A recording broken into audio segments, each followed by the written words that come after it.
Hola, buen día. Soy la licenciada Gloria Ramírez en la notaría 36. Nosotros estamos ubicados en Bernardo Quintana y en la colonia Loma Dorada. Nuestro notario titular es el licenciado Alfonso Fernando González Rivas y la licenciada Gilda González Garza Jimeno. Nosotros tenemos 5 años aproximadamente, llevamos para 5 años de haber estado en actividad la notaría. Y bueno, el día de hoy me invitaron a platicar del tema de los impuestos, que es un tema muy interesante, ya que la primera pregunta que nuestros clientes constantemente tienen es qué tipo de impuestos van a pagar derivado del tema de sus escrituras. Y bueno, empecemos por los impuestos federales, ¿no? En este caso existen, bueno, los tres que básicamente y constantemente se dan en las operaciones, que es el impuesto sobre la renta por enajenación, el impuesto sobre la renta por adquisición y el impuesto al valor agregado. El impuesto sobre la renta por enajenación es exclusivo para los enajenantes. No hablo del concepto de vendedores porque el concepto correcto es enajenantes. Puede ser en una compraventa el vendedor, en una donación del donante o en una dación en pago o en alguna otra operación el que enajena. Cuando el que enajena tiene una utilidad, pues entonces tiene que pagar un impuesto. Este impuesto sobre la renta por enajenación se tabula de acuerdo a una tabla de pagos provisionales. ¿Y cómo funciona? Bueno, funciona de tres maneras diferentes. La ley dice que podemos calcularlo con el 10% directo sobre la utilidad que hayamos tenido, sobre el índice nacional de precios al consumidor y sobre la tabla de ajustes. De los tres cálculos, el que salga más económico, ese es el que el contribuyente puede elegir. Yo considero el impuesto sobre la renta uno de los impuestos más complejos, pero al mismo tiempo más exactos, porque te considera el tiempo y el desgaste de tu dinero. Es decir, la fecha exacta, día, mes y año en la que tú compraste y el día, mes y año en la que tú enajenas, dividida entre el transcurso del tiempo.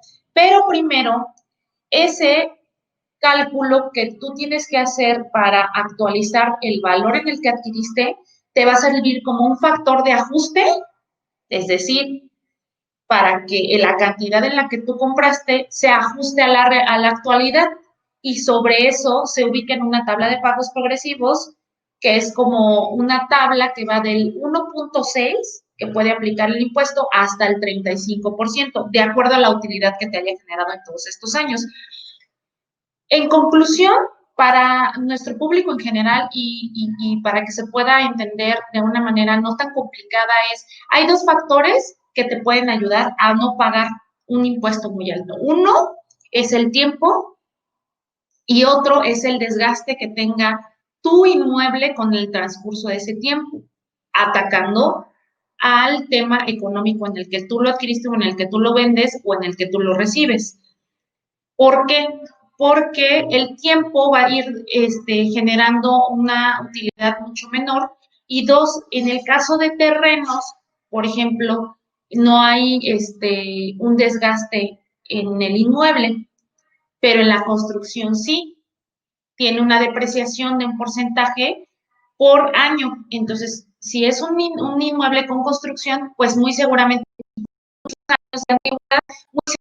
impuesto va a salir muy bajo, pero si es un terreno que adquiriste en un corto tiempo, entonces tu impuesto va a ser mucho más alto porque el terreno no se deprecia, no tiene un desgaste con el paso del tiempo.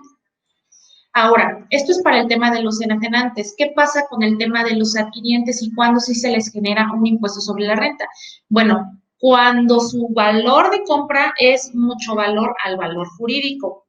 Es decir, nosotros tomamos en base a un valor de un avalúo hacendario para poder considerar cuál es el valor jurídico del inmueble y en base a ese va a ser como lo que la ley dice que vale el inmueble contra el valor de contraprestación que va a recibir el adquiriente. Si el adquiriente recibe un valor por debajo del valor jurídico, la ley dice que debe ser un 10%, pero ahí hay una consideración especial que no quiero entrar mucho a detalle, pero simplemente le restas el 9%, ese va a ser tu límite. Si tú excedes ese límite, es decir, un inmueble que vale 1,000,000 de pesos ante el avalúo, hoy lo compras en 800,000 pesos, sobre los 200,000 pesos tú vas a pagar una tasa del 20% fija.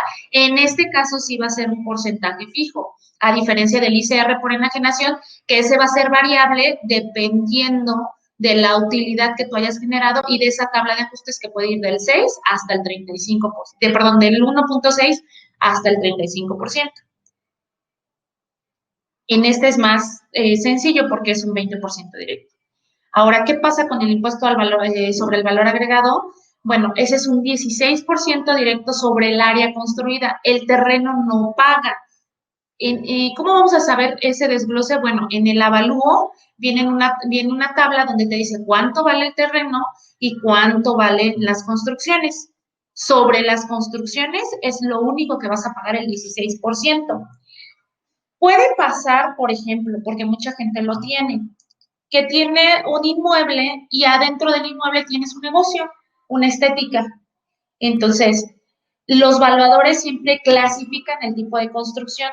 Si tú tienes 100 metros cuadrados construidos, pero sobre los 100 metros tienes 40 metros cuadrados destinados a un local comercial, que eso lo va a desglosar el valuador en el avalúo. Bueno, sobre esos 40 metros cuadrados sí vas a pagar el 16%, pero sobre el restante ya no lo pagas porque eso está destinado a casa habitación. Pero lo que sí esté destinado al local comercial, eso sí se graba el 16%. Ahora, ¿cuándo el fedatario público no retiene este tipo de impuestos? Bueno, son dos supuestos, cuando es persona moral y cuando es persona física con actividad empresarial. Esto no quiere decir que el contribuyente no lo pague, simple y sencillamente se regula bajo otro tipo de disposiciones de la ley del impuesto sobre la renta y la retención no la hace el fedatario público, sino la persona moral o la persona física con actividad empresarial es responsable de presentar sus declaraciones de enajenación de bienes en el momento oportuno y con todas las deducciones y movimientos que pueda tener fiscalmente. Entonces, en estos dos casos, pues tú tienes que acreditarle al fedatario, una, que te encuentres activo ante Hacienda, porque muchas veces sí tenemos el carácter de persona moral o de actividad empresarial, pero no estamos activos, entonces tienes que presentar tus últimas 3 declaraciones y la anual para poder acreditar que te encuentras activo, te encuentras al corriente y bueno, nosotros darte este beneficio. Si de alguna manera entras dentro de este rubro, pero no estás activo fiscalmente o no estás de alguna manera regular, entonces sí debes de declarar ante el fedatario, que recordemos que el fedatario siempre tiene una protesta bajo protesta de decir verdad, y bueno, le podrá hacer la retención para enterársela a la autoridad fiscalizadora en ese momento. Otro caso en el cual no es que no se pague, simplemente la ley te dice, bueno, en este caso, perdón, sí, tiene el contribuyente tiene el beneficio de no pagar. Entonces, es muy diferente exentar a que no se retenga o que no reporte algún tipo de utilidad. En el tema de exentar, la ley es muy clara. ¿Cuándo sí se exenta el impuesto sobre la renta en casa habitación?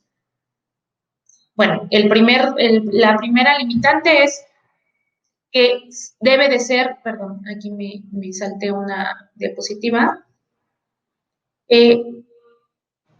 Cuando no se paga es cuando es casa habitación. Pero bueno, como todo en la ley, no solamente debemos de decir que es casa habitación, sino que tienes que acreditar que ha sido tu casa habitación. Y bueno, ¿qué dice la ley? ¿Cómo lo puedes acreditar? Primero, con tu identificación oficial, con el expedida por el INE o el IFE, porque hay algunas que todavía están por el IFE, y ahí dices, bueno, te manifiesto bajo protesta de decir verdad, que es mi casa habitación y te la acredito, aquí está mi identificación, o bien los recibos de luz o algún estado de cuenta de instituciones bancarias o el recibo de Telmex.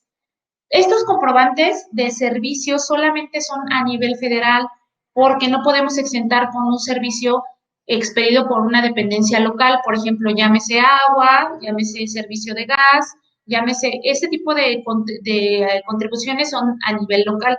Estamos hablando de un impuesto jerárquicamente superior, que es a nivel federal, por eso son estos supuestos. Ahora, un punto muy importante es que este tipo de documentos no solamente pueden estar a nombre del contribuyente, también puede estar a nombre del papá, o sea, de cualquiera de los dos padres, o de los hijos, o de los abuelos. Si está cualquiera de estos nombres, también lo puedes exentar. Nada más tienes que acreditar el entroncamiento que hay, que sí, efectivamente es tu papá, o es tu mamá, o es tu abuelo, o es incluso tu cónyuge, también con los cónyuges. Con esto también lo puedes exentar. En el caso de donaciones, bueno, en el caso de donaciones sí existe el impuesto sobre la renta, pero eso es para el adquiriente, porque entendamos que el que enajena, el donante, no tiene una utilidad, al contrario, esa persona se está desapoderando de un patrimonio para transmitírselo a otro y entonces el incremento del patrimonio lo tiene quien recibe la donación. En ese supuesto, el que recibe la donación tiene un 20% que pagar sobre la utilidad que está teniendo. Por ejemplo, si el inmueble vale 1,000,000 de pesos, pues entonces tendrá que pagar el 20% el que adquiere por el incremento a su patrimonio. Pero la ley dice que no pagarán cuando la donación se haga de padres a hijos, de hijos a padres, de descendientes de sus ascendientes, es decir, los hijos de los que vienen por arriba, los abuelos, bisabuelos, en línea recta cualquiera que sea su monto. Y entre cónyuges, fuera de estos supuestos, 4 supuestos, no, sí se genera la parte del impuesto sobre la renta por donación. Es decir, si a mí me dona mi amigo, mi compadre, mi hermano, sí tengo que pagar yo por recibir esa donación el 20% a Hacienda por el incremento a mi patrimonio. En este caso, bueno, a veces se piensa, no, pero es que es una donación, sí, pero estás incrementando el patrimonio. Ese es el argumento. Siempre que haya una utilidad, el impuesto sobre la renta lo que grava es la utilidad gravable. Estás recibiendo ya sea dinero o bienes inmuebles, incluso bienes muebles o incluso por alguna cantidad dineraria. Pasa mucho, en este caso de las donaciones, que compramos un inmueble a través de nuestros padres, es decir, nuestros padres realmente son quienes dan el recurso económico para nosotros poder adquirir el inmueble y con ese recurso económico nosotros compramos el inmueble. ¿Cómo se debe hacer correctamente? Porque también esa es una pregunta constante entre los clientes. Bueno, señor, si usted le va a dar el dinero a su hijo para comprar el inmueble, haga una transferencia de su cuenta a su hijo y su hijo con ese dinero que ya lo recibió de la cuenta, entonces ahora sí puede comprar el inmueble. En el Inter tendrá que decirle a la persona que le lleva su contabilidad que haga la aclaración de que el dinero recibido es una donación, por lo tanto no se paga impuesto sobre la renta, o sea, no se paga ese 20%. ¿Y de dónde provenieron los recursos? Bueno, directamente de ahí, y ahí ya no habría ningún problema. Error muy común: el papá saca el dinero en efectivo y lo deposita a la cuenta del hijo. Entonces ahí, pues sí, ya no puedes aclarar que fue una donación de tu padre, porque ¿cómo puedes acreditar que efectivamente el dinero viene de ahí? Lo que quiere la autoridad es que la línea en la que se da la transmisión del recurso, pues sea clara y precisa. En el caso, con eso terminamos el tema del tema de los impuestos federales y nos vamos con el impuesto local, que es el impuesto municipal de traslado de dominio.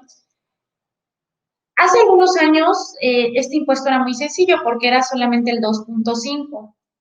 Hay un principio constitucional que le otorga la facultad a cada uno de los municipios de poder presentar su propia ley de ingresos, es decir, de acuerdo a los planes que ellos tengan de desarrollo económico, cada municipio puede determinar de manera individual qué, qué impuestos va a pagar. Entonces, la hacienda municipal determina en su ley cuál es su método para implementar este impuesto municipal, que cada municipio en cada estado es diferente. Y hace aproximadamente 5 años, en el estado de Querétaro, todos los municipios estaban homologados en un 2.5%. Entonces, cuando tú preguntabas, esto ha causado por un cierto desajuste porque la gente estaba acostumbrada a que cuando te pregunta, ¿cuál va a ser el coste de mi escrituración? Y les decimos, bueno, aproximadamente entre un 5 y un 6%, que ese era el tema, siempre en el tema de las escrituras, el aproximado. Y era fijo, porque en realidad, bueno, pagaban el 2.5% directo de traslado de dominio, una tasa fija con los derechos de registro y unos montos fijos con los demás gastos, además de que, bueno, el arancel se ajustaba de acuerdo a ese porcentaje. Hace algunos años, primero empezó el Marqués y Corregidora implementaron una tabla de pagos progresivos que es muy parecida a la del impuesto sobre la renta. Que bueno, el argumento en ambos casos es que a mayor capacidad económica, tu impuesto se puede ir elevando. Por eso es la tabla de pagos progresivos. Conforme más alto sea tu monto de adquisición, es decir, no vas a pagar lo mismo por una casa de 400,000 pesos que por una casa de 10 millones de pesos. Tu tasa a aplicar va a ser superior porque en realidad lo que dice la autoridad es, bueno, tu capacidad adquisitiva o económica va a ser superior, por lo tanto, tú tienes la posibilidad de pagar más que un contribuyente que tiene una tasa mucho menor. Ahí es donde, ahora que nos piden ciertas cotizaciones, lo primero que debemos de preguntar es, ¿a qué municipio corresponde tu inmueble? Y bueno, aquí en la presentación pueden ver todos los municipios que existen en el estado y aquí hicimos una diferencia. Los que están del lado izquierdo generan el 2.5 directo, eso sí siguen tabulando normal, que puede ser en el costo de las escrituras como se venía trabajando antes y que es más económico. Y ahí, bueno, tenemos al municipio de Pinal de Amoles, Arroyo Seco, Cadereyta, Landa de Matamoros, Peñamiller, San Joaquín, Tolimán. Aquí como que me cambiaron un poquito la presentación, pero Querétaro y San Juan del Río sí se van para el tema de tablas de pagos progresivos. Este, creo que aquí sí, no, se desajustó un poco la presentación, porque no se hace como la diferencia. Pero bueno, los municipios de la derecha en teoría, pero aquí creo que ya se mezclaron un poco, tuvimos un tema de error de presentación, son más caros, ¿no? Entonces, siempre su tabla va a ir en incremento. Hace 5 años solamente estaba Corregidora, el Marqués, y después se vivió Querétaro. Progresivamente en el transcurso de estos años, pues han ido adhiriendo a algunos otros municipios. Esto puede ser sin previo aviso. Les comento, conforme la ley de Hacienda de los municipios la ley de Hacienda, perdón, la ley de ingresos de cada municipio vaya generando una necesidad de incremento por el crecimiento de cada municipio, puede cambiar esta situación. Estaba escuchando últimamente que, bueno, mucha polémica se abrió entre el público en general, en que sí se han resentido este pago de los impuestos y lo hemos visto en muchos de los casos de los clientes que nos piden cotizaciones. Sí ha habido un cambio trascendental porque hay cotizaciones que se nos han elevado hasta en un 60-70% de lo que fue la etapa de transición. Y bueno, ante estas eh, actividades que se han ido generando por el tema de salud que ahorita se vive con el tema de la contingencia del COVID, pues sí se solicitaba por parte de la audiencia y del contribuyente en general que se pudiera volver a implementar el tema del 2.5%, porque pues estamos hablando que de un inmueble de 10 millones de pesos, por decir un ejemplo claro, estamos pagando, para que ustedes tengan un ejemplo claro, en el municipio de Querétaro, en el caso de una tabulación que va de un inmueble de 10 millones, estamos pagando un traslado de dominio de 567,654 pesos. Cuando si tú tomas ese mismo valor en el municipio de, hablemos de los que no están incorporadas a la tabla de pagos progresivos, que es como se venía trabajando anteriormente, tú pagarías un impuesto de 251,000 pesos. Esa es la gran diferencia y esa es la diferencia en la que nos abocamos. Sí somos un estado caro por el crecimiento que ha tenido el estado, pero sí es demasiado el incremento. Pues, estamos hablando que es casi un poquito más del doble. Y bueno, ante la circunstancia que hoy estamos viviendo la baja económica en general de todos, pues sí se está poniendo sobre la mesa el tema de volver a incorporarse a este tema del 2.5, que eso es inherente, repito, es un derecho constitucional que las haciendas municipales tienen para poder determinar el tema de sus impuestos. Entonces, bueno, nosotros agradecemos mucho el espacio a Más Casa Inmobiliaria por el espacio que nos han brindado y bueno, por seguirnos eligiendo como una de sus opciones para el servicio notarial. Y bueno, aquí vienen mis datos. Repito, soy la licenciada Gloria Ramírez Sánchez. Ahí viene mi correo electrónico, mi teléfono directo, que es el 4424-1053-95. Ese es mi teléfono directo. Para cualquier duda o aclaración, pues ahí pueden mandarme incluso un mensaje por WhatsApp o directamente el de la oficina. Y bueno, vamos a contestar algunas preguntas. Todavía tenemos un poquito de tiempo. Nos pregunta Pablo Suárez. ¿Cada cuándo puedo exentar el impuesto sobre la renta en la venta de una casa? Muy buena pregunta. Ahorita es cada 3 años la exención y anteriormente era cada 5 años y es cada 3 años. También este es un tema que lo hacemos bajo protesta, decir verdad, porque el sistema del SAT todavía, la ley dice que tenemos que hacer una búsqueda del contribuyente para ver si exentó o no. Y yo por lo regular, cuando realizamos una operación, en este caso concreto, siempre le digo, usted tiene derecho a exentar una vez cada 3 años. ¿Lo quiere hacer ahora o le hago su cálculo si tiene alguna proyección de alguna venta en alguna otra para que usted lo exente en el que más le convenga, en el que menos pague, por supuesto? Y sí es importante decirles eso y es muy buena pregunta porque pudiera ser que lo exentan, pero nunca les dijeron que es cada 3 años y el próximo año quiero vender algún otro inmueble y ya no lo puedo exentar.